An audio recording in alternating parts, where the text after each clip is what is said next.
তুমি তো জানো সমুদ্র আমার খুব ভালো লাগে, কিন্তু কোনোদিনও সৌভাগ্য হয়নি সমুদ্রের কাছে যাবার।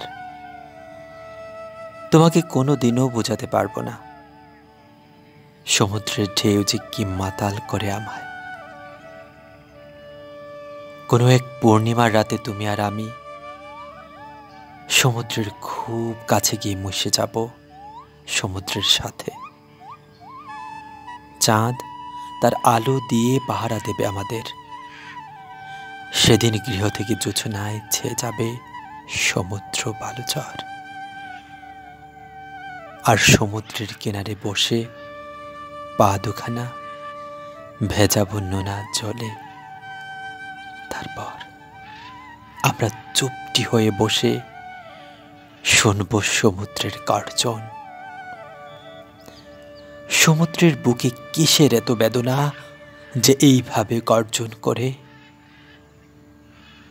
সেটা জানার মিছের চেষ্টায় ব্যর্থ হব আমরা। তারপর আমরা হাঁটব, হাঁটতে হাঁটতে বালি নিয়ে খেলব। আমি মিছে চেষ্টা করব বালি দিয়ে ঘর বানাবার, যেমনটা মিছে স্বপ্ন দেখে মিছে ঘর বানাই তোমাকে নিয়ে। কোনো ঘর বাঁধা না হোক,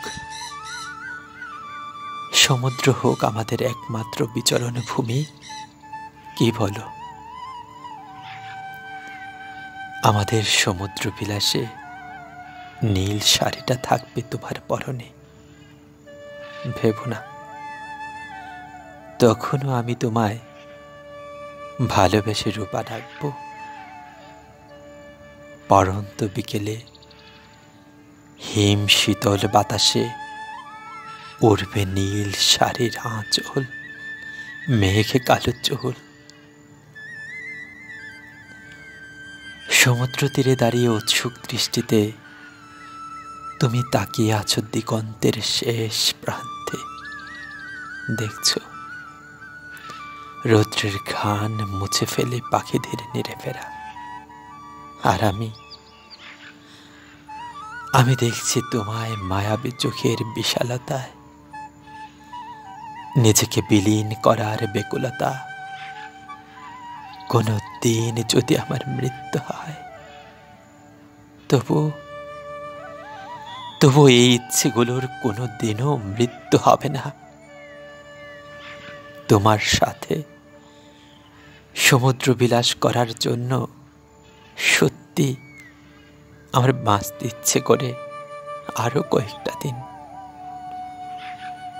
সমুদ্রের গর্জনের মতো তোমার বুকের গর্জন শোনার জন্য হলেও বাঁচতে চাই আরো কয়েকটা দিন। রূপা, সময় বোধ হয় ফুরিয়ে আসছে আমার। কোনোদিনও যদি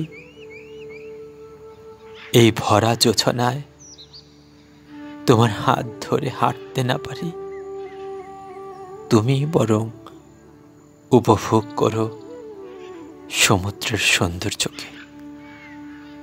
আর যদি পারো সমুদ্রকে গিয়ে বলো আমার কথা।